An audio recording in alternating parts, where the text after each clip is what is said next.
Oi, pessoal, muito boa tarde. Sejam muito bem-vindos à nossa nova plataforma, Minha Palestra Online. Nós colocamos no ar essa semana. A nossa ideia é facilitar a vida das pessoas que querem transmitir palestras online, oferecer uma plataforma segura, confiável, controlada e com uma alta experiência para o usuário. Espero que vocês gostem. E hoje, como é a nossa estreia, a gente quis chamar alguém super especial para fazer essa palestra de inauguração. Então, eu convidei o Felipe Siqueira, cofundador da Oficina Reserva, porque ele é um baita empresário, um baita empreendedor, e ele vai falar de um assunto que eu acho que tem tudo a ver com o momento, com tudo que a gente está passando agora, e eu acho que é um baita recado para todo empreendedor, todo empresário do Brasil hoje. Então, para a gente falar sobre como transformar um limão em limonada, com vocês, Felipe Siqueira.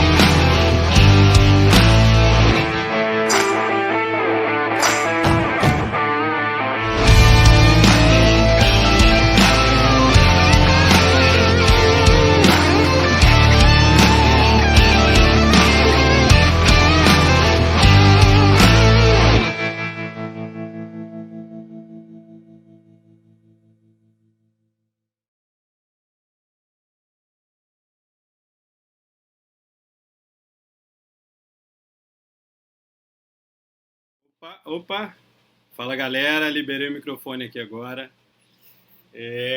Cara, primeiro uma satisfação incrível, né? Tá aqui falando para vocês. Confesso que é uma experiência para mim super nova, né? Apesar de já ter falado para muita gente, né? Em locais diferentes do Brasil, falar para tanta gente sem entender o que a galera tá falando para mim é uma primeira experiência. Mas eu acho que esse momento, né, tem para mostrar para gente que a gente consegue efetuar bons trabalhos aí de formas completamente diferentes. E eu acho que o que mais vale nesse momento é que a gente consiga levar, né, essa mensagem, esse conteúdo que é um conteúdo pautado em histórias que a gente fez, né, de tudo que a gente criou. Na verdade, não tem nenhuma receita de bolo, né, para ser empreendedor no Brasil. O que tem é muita dificuldade. Então, assim, quando a gente começou essa história toda e que a gente falou assim, cara, isso é um grande limão, né? Assim, a gente está passando por um limão monstruoso, né? Talvez o maior limão aí das nossas histórias, né? Como empreendedores. O que eu vou falar aqui hoje é como é que a gente superou esses grandes problemas, né? Que a gente teve com inovação, com vontade, com trabalho, que eu acho que isso faz parte aí da realidade da vida de cada empreendedor que está ouvindo a gente, tá? Vamos lá. Eu estou me habituando aqui ainda com o sistema, mas acho que vai dar tudo certo. Vamos embora. E aí, galera, tem o seguinte, ó, a hora que a gente acabar a live aqui, a palestra, a gente vai passar para uma live no @Polo Palestrantes e o @MSFelipe, para a gente poder responder as perguntas que forem surgindo desse bate-papo nosso aqui. É um bate-papo monólogo, né? Eu vou praticamente falar sozinho, mas eu quero muito receber as perguntas de vocês, então mandem aí as perguntas no chat e a gente vai responder tudo. Assim que a gente terminar, a gente vai para a live no Instagram e aí a gente já consegue, eu e o Denis batendo um papo, responder todas as dúvidas de vocês. Bora? Partiu? Então vamos embora. Deixa eu passar aqui pelo primeiro slide, o que a gente está passando aqui com essa mensagem, né? É a história do limão à limonada. Então tudo que a gente criou foi baseado em muita dificuldade, mas a gente teve, né, enfim, algum sucesso. E essa história que eu vou contar aqui para vocês hoje.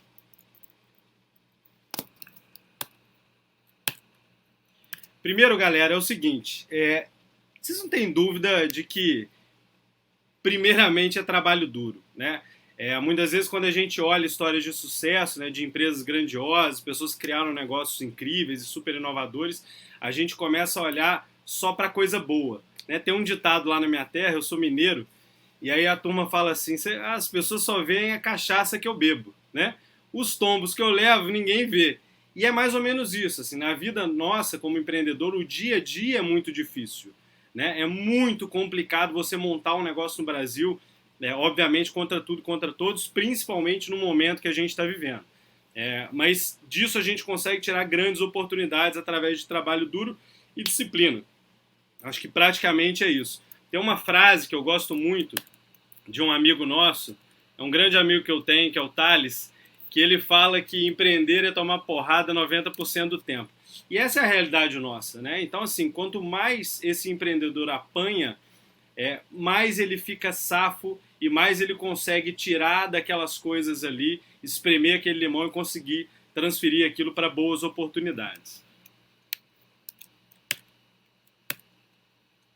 O que a gente criou, galera? A gente criou uma das primeiras fashion techs do Brasil, a Oficina. E aí a Oficina hoje ela faz parte do Grupo Reserva, que é um dos grupos mais inovadores, né, do mundo pela Fast Company.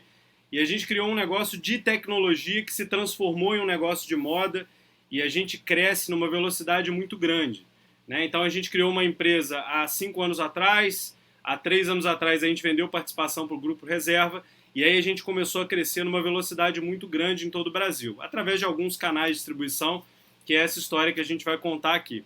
É engraçado que quando você sai, né, na Exame, né, na Globo News ou na GQ, enfim, em grandes canais, a galera começa a olhar para você e falar assim, caraca, hein, Filipão, pô, ficou rico, hein, bicho?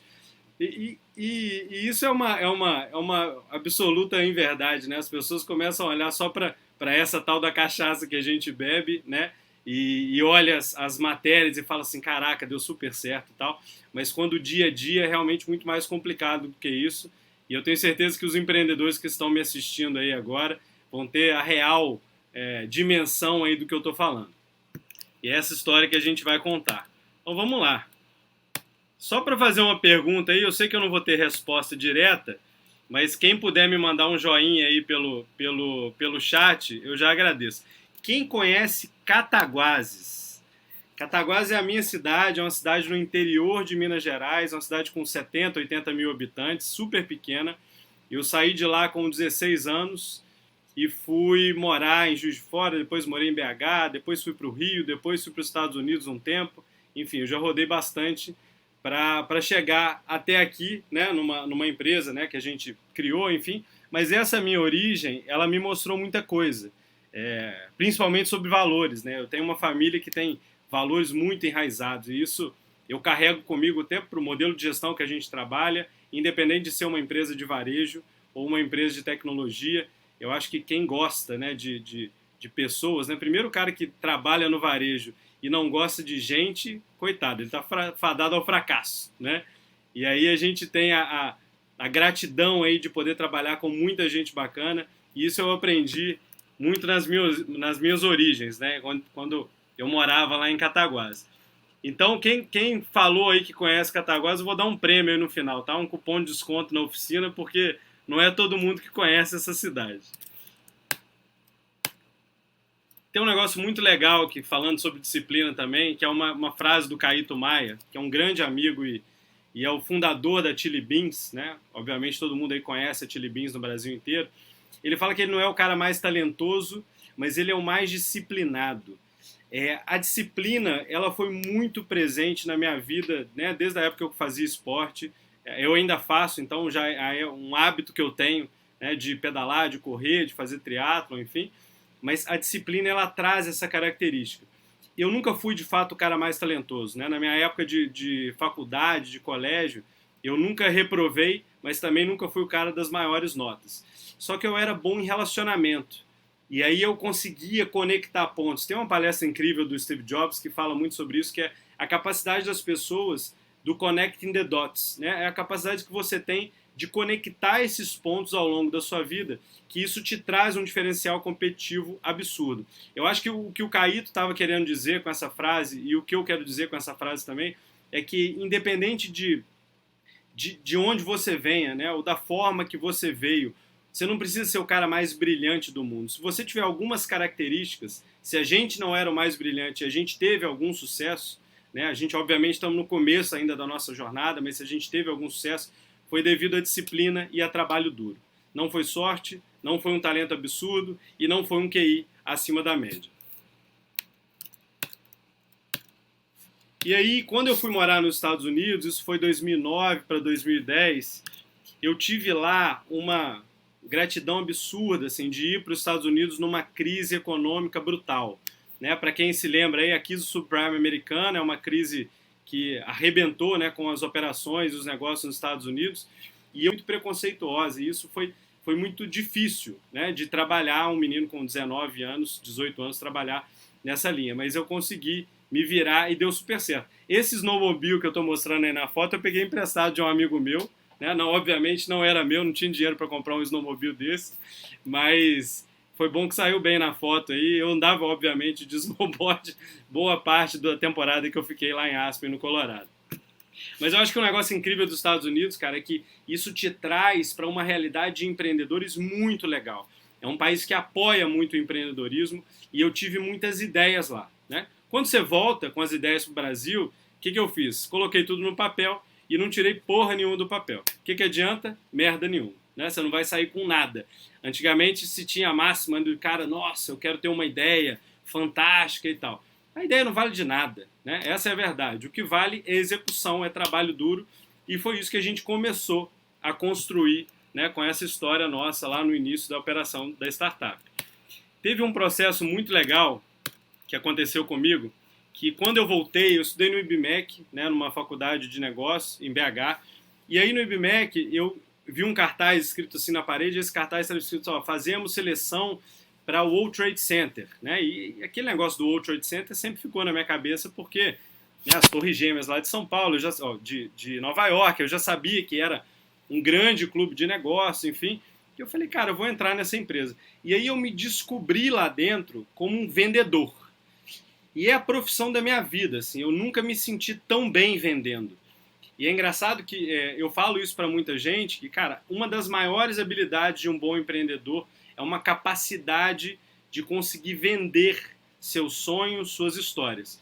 Porque quando quando você não tem nada, quando você tem uma ideia no papel, como é que você convence alguém de que você vai dar certo? O que você tem é muito mais desconfiança das pessoas de saber se vai dar certo ou não. Então eu comecei vendendo o modelo de negócio do World Trade Center, né? Eu era vendedor lá, depois eu fui vender numa consultoria, e aí depois dessa consultoria eu fui vender camisa social feita sob medida através da Social Tailor, que foi a empresa que a gente montou. E depois disso, 2 anos depois, eu fui vender participação na minha empresa. Então essa capacidade que a gente tem de venda, seja ela dentro de uma empresa ou no mercado, se eu puder dar uma dica, né, se você não sabe vender, aprenda, porque é muito importante em qualquer profissão que você leve. Desde do vendedor da barraquinha de cachorro-quente que está solucionando um problema da fome dos passageiros de metrô, até uma operação de marketing, uma operação de varejo. Anyway, independente do mercado, você tem que ter essa habilidade de venda e isso fez muita diferença na minha vida. E aí tem uma frase ótima também do Bruno Vanin, que é um grande amigo também, que é dono da barbearia Corleone de São Paulo. Ele fala, só existe uma profissão no mundo, essa profissão é vendedor. Então eu tenho um orgulho danado de ser vendedor, igual o Bruno também tem um orgulho absurdo de bater no peito e chegar para os times comerciais e falar, cara, eu sou vendedor, eu estou com vocês, eu estou no salão. Isso faz uma diferença brutal na liderança desses times, dessas operações de varejo. E aí, galera, a gente criou, como é que foi esse início, né? A gente criou a Social Tailor. A Social Tailor, ela é uma startup de tecnologia que ela tinha uma missão específica. Era a missão de converter medidas de corpo em medidas de roupa.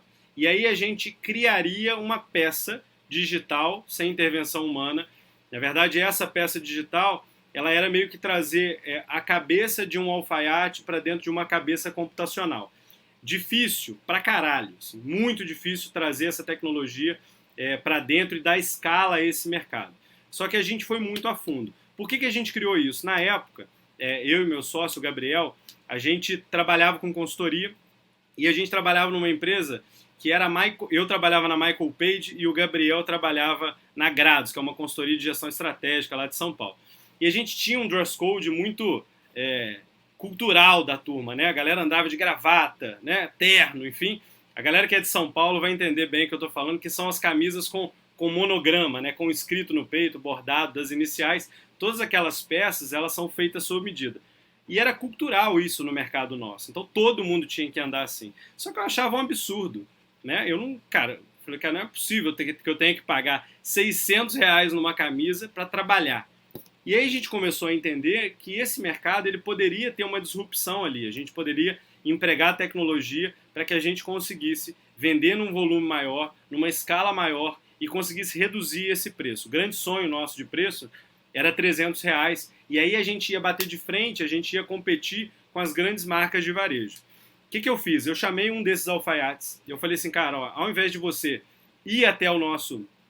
da gente ir até você para a gente comprar suas camisas sociais no seu ateliê de costura, por que você não vem aqui até o escritório? Eu vou montar uma sala aqui, você vem, e aí eu mando um e-mail para todo mundo convidando as pessoas para fazerem camisa contigo. O que eu estava testando ali? Eu estava testando se comodidade vendia mais. Então, se esse cara se deslocasse até nós, pessoas, né, profissionais que não tinham tempo para ir para o mercado, se esse cara conseguiria vender mais por conta disso. Esse cara, ele vendeu R$ 27.000 em 3 horas. Para a turma que é do varejo aí, né, é um valor astronômico, é um valor absurdo.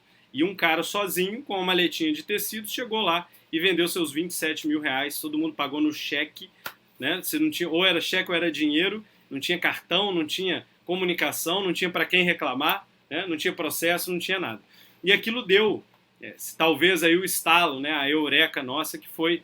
Fala assim, cara, eu acho que existe, né, um mercado aí. E aí eu liguei pro Gabriel, falei assim, cara, vamos conversar sobre isso. E daí a gente tirou a grande ideia, que era criar esse modelo tecnológico que faria a substituição de vários processos de produção para que isso fosse um modelo mais ágil. O alfaiate a gente começou a ver que ele não cobrava mais caro porque ele queria cobrar mais caro. Ele cobrava mais caro porque o processo dele era muito ineficiente. E a gente falou, cara, se a gente trouxer uma escala absurda para esse mercado, a gente vai conseguir reduzir esse preço e ganhar escala trabalhando num volume, né, tal qual as marcas de varejo fazem. E aí, isso é um ensinamento que eu tenho, que eu levo para a vida, né? Antes da gente escolher o próprio negócio, né, eu já tinha escolhido o meu sócio. O Gabriel é uma pessoa fantástica, assim, foi a primeira pessoa que eu contactei, né, na hora que eu tive a ideia do negócio. E aí a gente já tinha trabalhado juntos no WTC, eu, ele e o Arthur. O Arthur é sócio, né, nosso até hoje. E aí a gente se viu trabalhando, né? Então, mais do que se ver trabalhando, ver a garra, a força de vontade ali das pessoas, a gente era muito complementar. O Gabriel é engenheiro mecânico de formação, uma cabeça super analítica. Eu sou zero engenheiro, sou humano, né? Sou humano, né? Com coisa que o cara não é humano. Sou de humanas, então eu sou um cara muito mais voltado aos contatos ali, ao relacionamento e à venda e à área comercial. Então a gente se complementava muito bem, né? Então a gente teve essa grande felicidade aí de se encontrar no mercado e conseguir trabalhar os mesmos valores. E aí eu passo uma pergunta para vocês, se vocês ainda não se questionaram sobre isso, acho que vale muito a pena se questionar, que é quais são os reais valores da sua empresa. Qual é esse valor que faz você acordar e ir trabalhar? Esse valor da empresa está 100% aderente ao seu? Se não, acho que não vale a pena. Então, assim, a gente está no momento, galera, que os valores, eles são parte de tudo que a gente está criando, né? Empresas muito sólidas de forma cultural, elas estão tendo uma maior facilidade ou um pouco mais de tranquilidade para passar por esse momento tão complicado que a gente está vivendo. Então, se você ainda não sabe quais são os valores reais da sua empresa, comece a estudar. Quais são os valores dos meus sócios? Entenda a empresa, se você é um funcionário ou se você é um empreendedor, entenda a empresa como um grande organismo de valores, uma pessoa jurídica, mas que se assemelha muito com uma pessoa física.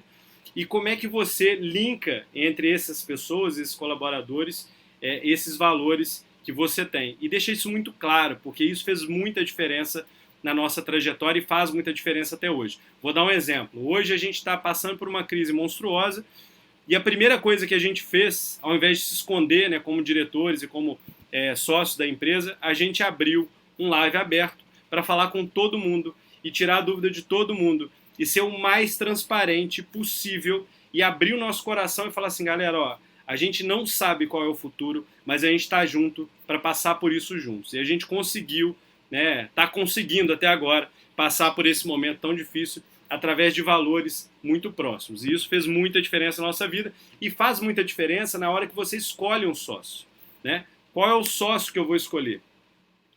E será que esse cara está aderente nos meus valores? Porque a hora que o bicho pega, a hora que dá merda, são os valores que vão segurar essa relação societária. Não é se o cara é formado em Harvard, não é se o outro é de Stanford, não é isso que vai segurar. Não é a capacidade técnica do sócio, é a capacidade de valores, de união, de cultura que segura esses momentos ruins. Então, eu estou aqui para mostrar quem são os sócios, né? Quem é essa galera que trabalha junto aí incansavelmente, né? 24/7 há 5 anos, são os sócios da oficina. Esse aqui é o Gabriel, o que está logo à minha direita, acho que eu não consigo apontar aqui, o de camisa branca. O Arthur é o que está à esquerda da foto, à minha direita, à esquerda da foto. E quem que é esse cara aqui? Obviamente o cara, né, de tecnologia é esse cara cabeludo aqui, que é o João, que é o nosso diretor de tecnologia, nosso sócio, e uma mente, né, muito brilhante, um cara super talentoso e que complementa muito esses malucos aí que a gente se uniu para transformar isso num negócio bacana e um negócio de base tecnológica, né? Não fazia sentido a gente criar um negócio de base tecnológica sem uma pessoa com a capacidade do João, que tem a base dele tecnológica. O João é mestrado em Cambridge, em ciência de dados, então é um cara muito bacana, um cara super inteligente e que faz muita diferença aí nas nossas vidas, porque praticamente a gente cria, eu, Arthur e Gabriel, um tanto de problema, né, e o João tem ótimas soluções para atacar, né, com esses todos os problemas que a gente traz para dentro do negócio. Esse aqui, galera, isso, cara, me orgulho muito de falar, porque é o primeiro escritório nosso. Dá uma olhada aí. Vê se isso parece com um escritório. A gente já tinha uma direção para moda, né? Não sei se vocês conseguiram perceber aí, mas tem uma toalha jogada aí que simula uma cortina roxa, né? Um negócio bem escroto, bem esquisito, com esse armário aí atrás. Era uma casa que a gente alugou, né, bem longe do centro de BH, porque a gente não tinha grana para alugar um escritório um pouco mais próximo. Então a gente alugou essa casa e o que fez a gente aí ficar 1 ano durante esse escritório e que a gente teve momentos ali muito incríveis. Mas, de fato, isso aí não se parece muito com o escritório. Isso eu estou falando foi 2015, 2016, foi o tempo que a gente ficou aí nesse escritório nosso. E aí tem uma frase muito legal também que eu queria mostrar para vocês aqui, que é uma frase de um grande amigo que é o Eloy Dávila. O Eloy, para quem não conhece, ele também é embaixador da oficina, também, né, fez as campanhas do Limonada, que são as campanhas com os empreendedores da marca, que eu vou contar para vocês logo na sequência. Mas o Eloy, ele é um cara maravilhoso, ele é um cara incrível. Ele é um cara, galera, que ele criou uma empresa de turismo que se chama Flytour. Só que a história dele antes disso, ele morou na rua dos 9 aos 14 anos. Então, assim, é uma história de aprendizado. Para quem não conhece, acho que vale muito a pena digitar aí no YouTube Eloy Dávila. Coloca Eloy Dávila Oficina, assim que a gente terminar aqui a palestra nossa, porque vocês vão ver uma história maravilhosa. Então, um cara que morou na rua e que cresceu e conseguiu transformar nessas dificuldades, esse limão da vida dele, esse absurdo, que é difícil a gente até pensar, né? Gente que talvez não teve, né, esse tipo de realidade, e conseguir criar um negócio grandioso, né, da forma que ele criou. Então a frase dele é: ninguém empreende sozinho, ajudei e fui ajudado. Na nossa vida isso é muito verdade, né? A gente teve muito amigo e muito familiar que nos ajudou. Para eu destacar um deles aqui, um cara que eu amo de paixão, é o pai do Gabriel, é o Paulo Teodoro, é um cara que incrível, hospedou a gente no escritório dele por um tempo, deu toda a força e carinho ali para que a gente, meio maluco, ele também não sabia o que a gente estava criando, mas ele deu todo o suporte ali para que a gente pudesse seguir o nosso sonho. Foi uma pessoa que fez muita diferença na nossa vida como empreendedor. Então se apoiem aí nas pessoas, né, que estão próximas de vocês. esse livro, galera, ele fez muita diferença na nossa vida também. Ele chama The Four Steps to the Epiphany, que é um livro do Steve Blank. Esse cara é um especialista de Stanford, que ele praticamente, galera, criou uma metodologia que é o Customer Development, que é o desenvolvimento do seu negócio a partir de uma realidade do cliente. O que ele identificou? A maior parte das empresas, startups americanas, elas morriam porque elas chegavam no mercado e elas não tinham para quem vender, porque elas criavam algo incrível, algo maravilhoso, mas não tinha para quem comercializar, porque o mercado não queria. Foi algo criado da cabeça deles, das hipóteses deles e não para o mercado. A gente sempre batalhou para criar algo 100% focado no cliente. Quando a gente começou a vender em maio de 2015, a gente explodiu de vender porque a gente, além de já ter a cabeça do cliente, a gente se comportava como cliente, a gente já era o perfil do cliente comprador, a gente foi estudar com esses caras e entender e fazer entrevistas presenciais com 150 executivos pelo Brasil para entender qual é a cabeça desse cara que compra camisa social feita sob medida. Quando a gente lançou, a gente já foi muito mais assertivo. Então, a minha provocação nesse momento é: você sabe realmente o que seu cliente quer? Independente do negócio que você faça, qualquer coisa que você faça. Você sabe o que esse cara quer de fato? Então, se você não sabe, tipo, cara, pergunta para ele. Tem aquela máxima, né, do varejo, que o varejo é barriga no balcão. A gente acredita muito nisso. Isso é um ensinamento tão antigo, né? Tão antigo quanto o varejo. E é barriga no balcão mesmo. Então, a barriga no balcão não é pelo simples fato de estar lá e poder controlar e vigiar as pessoas, não é isso. É para que você entenda o comportamento de compra do seu cliente. A nossa presença em loja faz muita diferença e a gente faz questão de rodar todas as lojas semanalmente. Agora está ficando um pouquinho mais complicado, porque a gente está crescendo em número de operações de loja também, mas isso faz total diferença na vida de qualquer empreendedor. Então a gente odeia o cara que fica escondido atrás de planilha, o cara tem que ir para o front, o cara tem que ir para a guerra junto com a gente para que ele consiga entender qual é a realidade do cliente que a gente está vendendo. Só assim a gente vai ter sucesso, né, montando novas coisas, novos negócios, novos produtos e por aí vai. Então é uma indicação que eu tenho assim, muito legal. Comprem esse livro. Em português, cara, eu acho que chama Os 4 Passos para o Sucesso, ou Os 4 Passos para a Epifânia, alguma coisa assim, tá? Mas se você digitar lá Steve Blank, você vai achar esse cara. Essa imagem é muito legal, porque como é que foi o início nosso? Esse cara aí, ó, esse bonequinho, ele é um avatar, ele é o Jorge. O Jorge é um boneco que virou o boneco de estimação nossa. A gente queria dar um ar um pouco mais humanizado para algo tão complexo, né? Essas todas as linhas aí que vocês estão vendo são dimensões matemáticas de um perfil corporal. E aí a gente viu que uma camisa, ela é uma matemática perfeita, né? E um corpo, a gente consegue extrair medidas exatas de um corpo. O que faltava era a gente conseguir criar um algoritmo que transcrevesse medidas de corpo em medidas de peça. E foi isso que a gente criou. Obviamente, foi muito difícil, tá, galera? Mas foi algo que a gente trabalhou muito para criar e a gente teve a possibilidade de trabalhar com ótimos profissionais. E aí eu venho com um questionamento que é o seguinte: essa zona de conforto, ela passa muito longe da realidade da vida do empreendedor. E ela passa muito longe também da realidade das pessoas, dos executivos que estão no mercado. Só que no empreendedor isso é muito evidente, isso fica muito na cara. Teve um momento que a gente estava concebendo ali a história do Jorge, né?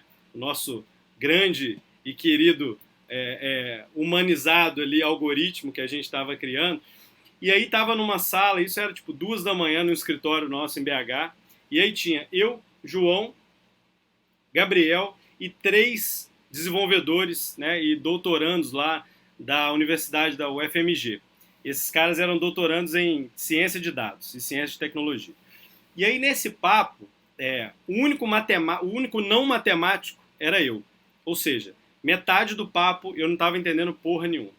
E aí quando a gente estava desenhando o Jorge, um dos caras falou assim, ó, o colarinho, ele pega numa parte do pescoço, mas o pescoço não é uma elipse perfeita. Quem sabe aí o que é elipse perfeita? Eu não sabia o que era, né? E aí eu cutuquei o Gabriel e falei assim, Gabriel, cara, que porra é essa, né? O que é elipse perfeita? Aí o Gabriel falou assim, Felipe, cala a boca, cara, fica quietinho aí, porque deixa os caras falarem e depois eu te explico o que é. aquilo ali poderia parecer algo normal, né? Tipo, cara, bacana, tudo bem, não sei que porra é essa, mas estou aqui e continuo. Só que aquilo me feriu de uma forma muito grande, assim. Eu saí de carro dali depois, né, da reunião ter acabado, e eu me senti um merda. Sabe quando você tá numa reunião assim que você não tá entendendo muito bem? E eu me senti um merda completo. Eu falei assim, cara, eu devo ser muito burro, não é possível.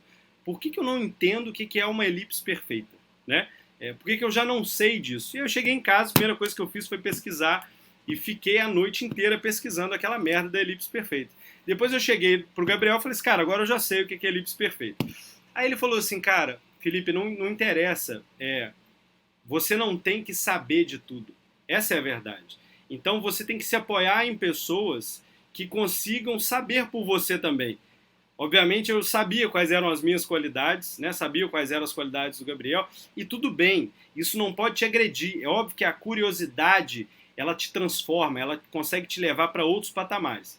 Mas isso te paralisar da mesma forma que fez comigo, aquilo é muito ruim para a vida do empreendedor. Então, é um negócio que a gente nunca pode deixar. Essa zona de conforto, né, do fato de não existir, é uma zona de guerra, mas em algum momento você tem que equilibrar essas duas coisas. Então isso fez muito parte da nossa vida.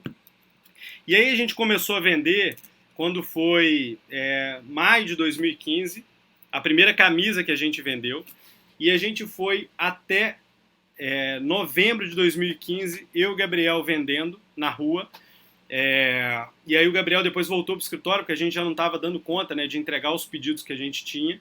Então a gente teve muito sucesso em vender, porque a gente já tinha um relacionamento legal com a turma, que a gente já tinha feito as pesquisas, e a gente começou a entrar no mercado de Belo Horizonte. Eu não sei quem já vendeu aí para mineiro, tá, gente? Mas vender para mineiro, acho que é mais fácil projetar uma aeronave da NASA do que um foguete da NASA, do que vender para mineiro. Ou raça desgraçada, né? Uma raça, não sei se tem algum mineiro aí, mas eu sou mineiro, então eu posso falar.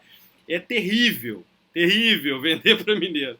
E a gente conseguiu ter um sucesso muito legal vendendo para a turma, e que isso deu uma amplificação no nome da empresa, e a gente conseguiu chegar em outros lugares. Mas a gente tinha montado um modelo legal. Quando foi novembro de 2015, a gente teve um grande problema. O que rolou? O único fornecedor que a gente tinha, que era um cara super legal e que tinha, né, abraçado a causa nossa, que era um fornecedor de indústria, né, um cara que fazia camisas sociais pra gente, a gente nunca foi à indústria, né? Esse cara me ligou e falou assim, Felipe, eu acho que não vai rolar.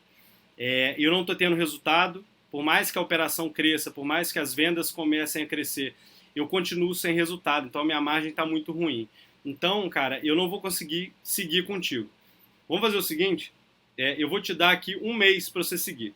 Eu falei, cara, 1 mês eu não consigo fazer nada, então me dá pelo menos 2 meses. Aí eu liguei pro Gabriel, esse cara deu os 2 meses, liguei pro Gabriel e falei assim, cara, quanto é que a gente tem em caixa? Ele falou, cara, acho que a gente deve ter uns 60, 70 mil reais em caixa. Eu falei, cara, então vamos comprar uma confecção. Ele falou, por quê? Ele falou, cara, eu falei, o Trajan, a pessoa que atende a gente, né, o dono da indústria, não estava querendo seguir. E aí eu falei, cara, é a única coisa que a gente pode fazer, assim. O sonho não vai parar por causa disso. Talvez aí, assim, acho que talvez um dos maiores limões que apareceram, né, na nossa vida, porque foi um limão muito difícil de descascar. Porque ou era esse o único fornecedor, ou não tinha mais nada, porque outras pessoas não queriam tocar essa operação nossa, que era uma operação muito difícil. E aí a gente tomou a decisão de comprar uma indústria. Então a gente foi atrás de máquina, OLX, máquina de confecção e tal, e aí a gente fechou uma confecção de um cara e compramos lá, né, boa parte das máquinas desse cara, e começamos a entrevistar costureiros e costureiras e tal. Aquilo foi muito complicado pra gente, porque a gente não tinha expertise de se tornar um industrial. Mas o sonho não podia parar por causa daquele grande problema que a gente estava tendo. E aí, 1 mês depois, que a gente já estava em fase final de entrevista com a galera, esse cara liga de novo para mim e fala, Felipe, acho que dá pra gente conversar. Aí a gente pega o carro de novo, sai de BH, vai para Uberlândia, vai lá conversar com o cara e volta com um contrato mais ou menos fechado, que era um novo modelo. Na verdade, a gente nunca usou as máquinas. Depois a gente vendeu as máquinas para ele mesmo, né, para que ele aumentasse a operação dele. Mas aquilo para nós mostrou assim, cara, se isso não vai frear a gente. Então, essas coisas, né, as coisas dão muito errado antes de darem certo. Então, na vida nossa, né, como empreendedor, você vai passar por muito problema. O grande ponto é essa capacidade que a gente tem de apanhar e não desistir. Tem um cara que eu admiro muito, né, que eu acho que a turma mais nova aí não vai lembrar dele, mas a turma que tá um pouco mais velha aí vai lembrar, que é o Rocky Balboa. É, não importa muito o quanto você saiba apanhar, essa é a verdade. Não importa o quanto você sabe bater, né? Essa é a verdade. O grande ponto é quanto você sabe apanhar e qual é essa capacidade que você tem de apanhar e continuar. Para quem não se lembra, ou para quem não conheceu os filmes aí do Rock, o cara apanhava e chegava no último assalto, ele dava uma muqueta no cara e o cara caía. Então, isso é muito evidente na nossa vida, porque é o tempo todo, né? É o tempo todo apanhando, e chega num final, né? O cara tem um fôlego ainda para conseguir bater no oponente ou nas adversidades dele, né? E criar a tal da limonada a partir disso. Então esse cara nos inspira aí muito nessa realidade nossa de empreendedor. E aí vem a parte boa, né? Assim, não é só de problemas que se vive. Quando foi em dezembro, galera, de 2015, um cliente nosso, um cara de BH, que era super influente e tal, em Facebook, enfim, um cara super influente na sociedade de Belo Horizonte também, ele fez um post de livre, espontânea vontade, falando assim, cara, eu gostei muito dessa operação do negócio dos meninos, uma startup de BH, são 4 meninos que estão, cara, arrebentando aqui, nananã, que mistura tecnologia e moda. E aí eu comprei com eles a camisa e deu super certo. A camisa realmente ficava muito boa, né? E aí esse cara publicou isso num texto no Facebook. E aí veio uma galera de startups comentando, batendo papo sobre isso. E aí quando foi nesse mesmo dia, 1h30 da manhã, a gente recebe no contato@socialtailor.com.br um e-mail do Rony Meisler. Eu falei, cara, esse aí não é o dono da reserva? E aí eu liguei para o Gabriel e falei assim, Gabriel, esse aqui não é o CEO da reserva? Aí o Gabriel falou assim, cara, que reserva? Aí eu falei assim, a reserva de roupa. Aí eu falei assim, aquela do Pica-Pau. Ele falou, caralho, bicho, aquela do Pica-Pau, mas eu nunca comprei. O Gabriel, ele nunca foi muito ligado nisso, né? O engenheiro, obviamente, né, gente? Não é tão ligado aí às coisas de moda. Então ele não ligava muito para isso. Mas ele falou, cara, responde aí, vamos ver no que dá. E a gente mineiro, né, galera? Então a gente recebeu aquela ligação ali, eu achei um pouco estranho. Eu falei assim, cara, o que esse cara tá querendo com a gente, né? O que Rony Meisler, né, uma empresa gigante, né, e a gente super pequeno, o que esse maluco tá querendo com a gente? E a gente marcou um café no Rio, um mês depois, e esse café ele colocou todos os diretores da reserva e eu lá para falar sobre essa operação que a gente tinha criado. A primeira coisa que ele me perguntou é, como é que você vende sem ter loja? Eu falei assim, cara, a gente tem um modelo que a gente atende o cliente em casa. Da mesma forma que Natura, Avon, nessa época a gente já estava com uns 30, 40 consultores de estilo, que é a nossa força, né? Foi por anos e anos a nossa força de vendas. E ele ficou assustado com aquilo. Eu falei assim, cara, quer comprar? Vamos lá. Aí eu peguei o celular, né? Botei na mesa. A gente já tinha um aplicativo que a gente tinha criado que botava as medidas ali, o cara fazia os pedidos dele, e aí todos os diretores compraram. Um comprou 2, outro comprou 3, obviamente pagou minha passagem de Belo Horizonte para o Rio, né? Como um bom mineiro também eu não ia sair de lá de mão abanando, consegui vender para todo mundo. E aí a gente transformou isso numa relação de 1 ano, e a gente negociou, né, essa entrada do grupo reserva para dentro da operação nossa, como sócios, né? Depois desse 1 ano. Então a gente virou sócio. Foi 1 ano, então foi dezembro de 2016. A gente se tornou sócio de uma operação nova. Então a Social Tailor deixou de existir, que era a empresa de base tecnológica, e a reserva já tinha um direcionamento a linhas trabalho. E isso deixa de existir, essa linha workwear da reserva, e isso se integra para a gente criar uma marca juntos, que era a oficina. E aí vem as palminhas, né, gente? Aquela mesma galera que falava, porra, eu sabia que isso aí não ia dar certo, né? É a galera que vai depois te parabenizar e falar que eu sabia que isso ia dar certo. Né? Então, um mix de emoções ali que você vive, né, o tempo todo.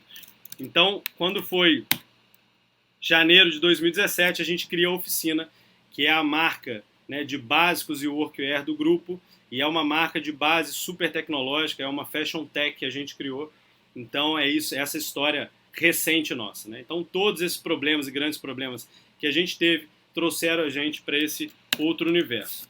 E aí, o que é esse outro universo? Hoje a oficina ela tem 200 consultores de estilo espalhados pelo Brasil, que são pessoas que vendem em casa ou nos escritórios.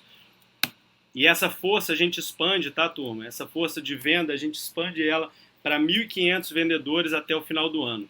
Tá? Coronavírus nenhum vai barrar essa expansão nossa, porque é uma expansão que ela é toda mobile, né? Então não tem problema nenhum de expansão física, a gente não tem que destinar novos investimentos para operações de loja, então é uma outra operação. Então é um canal de distribuição de venda direta que vende produtos prontos e produtos feitos sob medida da marca.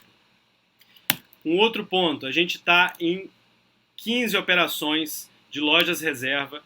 Essas 15 operações de reserva vendem as peças sob medida e as peças básicas da marca, da oficina. Então é um modelo de store in store que a gente mixa ali entre reserva e oficina para que o cliente da reserva também tenha acesso aos produtos da oficina. E isso para nós foi incrível porque é uma expansão de marca bem mais acelerada.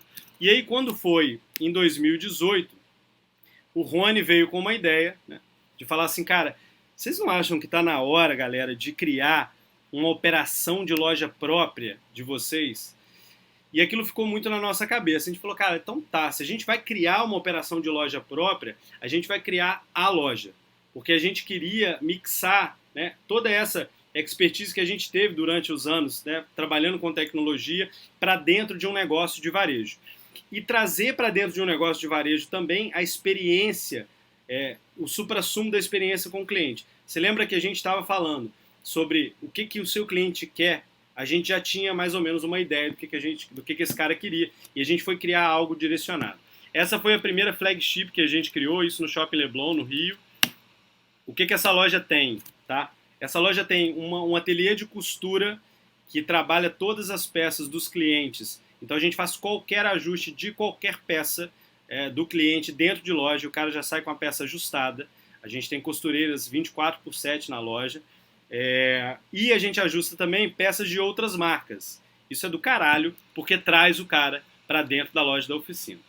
Uma outra experiência legal que a gente tem em loja são barbeiros o tempo todo. Então a gente tem uma barbearia super bacana em cada loja da marca, que o cliente pode tomar o drink dele, bater um papo com o barbeiro e depois fazer as compras dele. É um ambiente para que ele se sinta muito bem. Todas as lojas nossas hoje são 3 operações e a gente tem a barbearia dentro. E aí uma história muito legal também, que a gente ligou para Johnny Walker para falar com eles, galera, vamos montar um bar juntos? E esse é o primeiro bar que a Johnny Walker monta dentro de uma operação de varejo no mundo.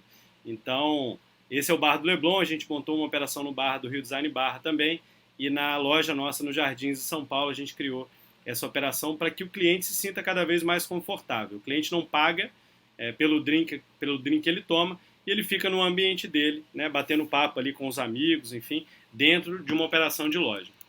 Isso seria, né, gente, inimaginável há um tempo atrás, porque o empresário ele tende a pensar nisso como custo, mas isso traz uma estabilidade, um conforto para o cliente absurdo. E aí eu queria entrar num ponto que é sobre tecnologia, né, do que a gente criou até então do ponto de vista tecnológico. Eu vou tirar minha carinha aqui para aparecer os pontos. Espera aí. E isso, galera, independente de ser um negócio muito grande ou de um negócio pequeno, várias empresas, vários de vocês têm capacidade de colocar isso para rodar sendo criativos. Você não precisa de um grande sistema, você precisa de ser criativo e conseguir colocar essas operações em jogo o mais rápido possível. A tecnologia nunca fez tanta diferença igual o momento que a gente está vivendo. Então, para vocês terem ideia, o primeiro ponto aí é um e-commerce mobile first. Então, toda operação nossa de e-commerce, primeiro ela é desenhada para cá e depois ela é desenhada para a web. As pessoas frequentam muito mais os celulares do que os desktops. Então a gente já pensa mobile first em qualquer plataforma que a gente vai trabalhar. Esse conceito de omnichannel é a mesma coisa. O omnichannel nosso, ele é a união de todos os canais de distribuição. Então, cara, comprei no site, quero trocar na loja, comprei na loja, quero trocar de casa, comprei com um consultor de estilo, quero trocar em outro canal. A gente já tem todas essas operações integradas. Isso é facilidade na vida do cliente. Um outro grande ponto, Mobile Experience. Mobile Experience, galera, também mesma coisa, tá? Celular em loja, a gente não tem caixa em nenhuma loja. O que a gente tem são os vendedores, cada um equipado com o seu mobile, com o seu celular, e ele passa todas as vendas por ali. Ou seja, não tem aquela experiência horrorosa do cliente chegar e falar assim, cara, passa lá no caixa, né? E aí paga a sua compra. Aquilo ali o cara já pensou e já desistiu de 2, 3 peças e ele não mantém a relação tão próxima com o vendedor. A gente quer que o mesmo vendedor que pegue ele ali na porta da loja é o cara que entregue ele na porta da loja, criando um vínculo cada vez maior. Então é a tecnologia para aproximar as pessoas e não para afastar elas. E aí um outro ponto é o RFID nosso, ele é um controle de radares dentro de loja, de coletores, né, de frequência dentro de loja, que a gente coleta a frequência e isso coleta o trânsito das peças dentro da loja. Então a gente sabe as peças que são mais vendidas e as peças que são mais excluídas. E por quê? Por que esse cara levou essa peça para o provador, experimentou e não gostou? Vamos entender qual é o ponto deficitário dessas peças. Isso faz muita diferença na nossa inteligência. E aí, como último ponto, já dando um spoiler aqui, tá, Denis? É um spoiler do 3D, do 3D Bore Scanner da marca, que a gente está concebendo esse Bore Scanner e a gente vai instalar ele assim que essa loucura nossa acabar na loja de São Paulo. É o primeiro teste que se faz com o Bore Scanner no Brasil. E esse Bore Scanner ele faz um mapeamento corporal sem intervenção nenhuma humana. Então você entra ali dentro, 6 segundos, ele tira todas as medidas do seu corpo e isso é dado que fica salvo para a gente poder trabalhar o seu perfil de uma forma melhor, fazer peças sob medida e por aí vai. Beleza? Vamos seguir. Deixa eu correr aqui mais um pouquinho. O Básico Reinventado, ele foi uma criação nossa, porque a gente começou a pensar nessa frase aqui, ó. Não sei se vocês lembram da campanha do Steve Jobs na época, né, da Apple, que era o Think Different. O Think Different, ele foi uma campanha criada pela Apple, que ela tinha um único objetivo: ir contra a maré, ir contra a corrente e pensar como é que esses caras que foram contra a corrente, eles fizeram grandes inovações. Pensar no Básico Reinventado para a gente, que foi a criação de todo um arcabouço de peças básicas, seja um moletom, uma camiseta, uma calça, uma camisa ou uma mochila, tudo nosso foi pensado para ser básico, sofisticado, matéria-prima super nobre, que foi algo que a gente aprendeu muito na alfaiataria, e sem marca nenhuma aparente. Então, uma peça da oficina, ela não deixa marca aparente. A gente não quer que o cliente se torne um outdoor. E a gente começou a trabalhar isso numa frequência muito alta e a gente começou a explodir de vender nesse básico. Por quê? Porque a gente estava pensando diferente. E a gente começou a ver que não tinha isso no mercado nacional. Poderia trabalhar isso de uma forma melhor. Então, enquanto todas as marcas estão indo para lá, querendo colocar suas marcas em todos os lugares da peça, a gente está indo contra a maré, pensando completamente diferente da grande maioria. Isso foi um grande diferencial para a gente. E aí, como ponto final, é um grande ponto aqui para a gente, porque a gente admira muito esses caras, e foi para isso que a gente começou a idealização dessa história da marca de trabalhar com os empreendedores. Porque a gente viu que esse básico reinventado, esse básico sofisticado, eles já vestem esse cara durante anos, anos e anos. E esse cara já é muito respeitado. Então a gente falou, cara, quem que é o modelo para a gente? Óbvio que a gente contrata modelos, né, profissionais e tudo, mas o grande modelo na nossa vida são os modelos dos empreendedores. São os caras que são inspiração para a gente como modelo de vida. Então a gente começou uma campanha que é do limão à limonada e trouxemos só empreendedores para falar para a gente sobre suas adversidades, os grandes problemas que teve. Obviamente esses caras vestidos de oficina, eu convido todo mundo a conhecer a campanha, que foi esse vídeo que a gente passou aí no início. Se você digitar lá no YouTube Oficina Reserva, você vai achar todas as entrevistas que a gente fez, tem mais de 30 empreendedores lá, Caíto Maia, Bernardinho, Luciano Huck, enfim, Amuri Pinho, Thales Gomes, Alfredo, uma galera que trabalhou com a gente junto para contar suas histórias, e isso foi de uma satisfação muito incrível. Então, esse grande propósito nosso de marca foi entender que a gente tinha algo muito mais grandioso para criar. Tem uma frase do Zé Felipe que eu gosto muito, que é um grande amigo, que é o fundador da Vals. O Zé, ele fala que é mais importante do que criar algo grande, é criar algo grandioso. Então, a grandiosidade de um negócio, ela não está relacionada a tamanho, ela está relacionada a propósito. Tem um cara que eu gosto muito que chama Simon Sinek. Se você digitar depois no Google Simon Sinek, você vai achar um vídeo dele no TEDx que fala sobre o Golden Circle.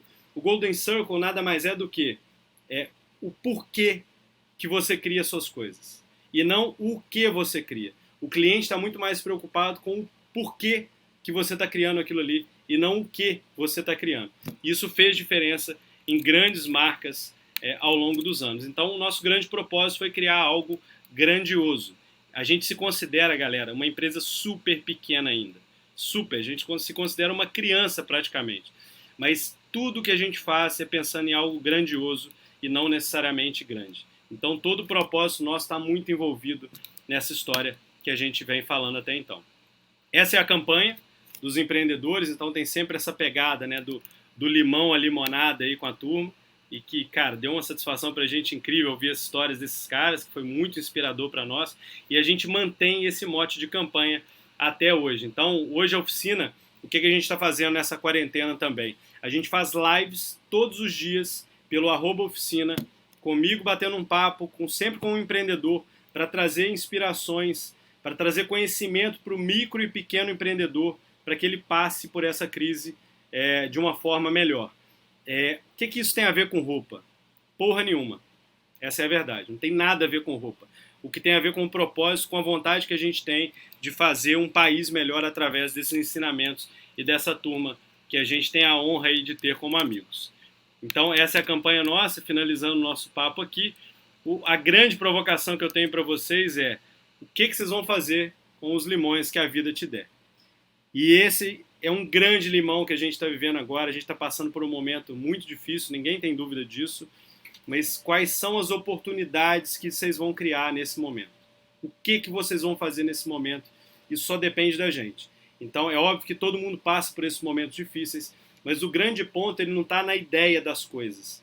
Ele está na execução. Ele está em acordar cedo, dormir tarde, executar aquele grande trabalho diário, né, que é difícil, que não é fácil, que às vezes te desmotiva, mas a disciplina ela consegue te segurar para seguir nesse caminho e no seu objetivo. Então, se você está passando por um grande problema, igual todos nós estamos, se segura em coisas que te façam bem, se segura no seu propósito, se segura no propósito do seu time. Segura essa galera, que essa maré vai passar. É tudo isso que a gente tem, né, para falar. Obviamente tem técnica para isso. Então, a gente passa por uma crise de liquidez. A gente conseguiu dar uma liquidez maior para todas as operações nossas, mesmo estando com as lojas fechadas.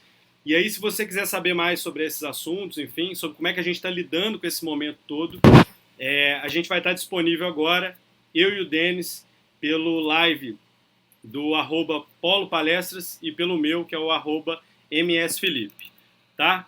Ó, queria muito agradecer todo mundo. Obrigado demais. Obrigado, Polo, palestrantes. Obrigado a turma que está me assistindo.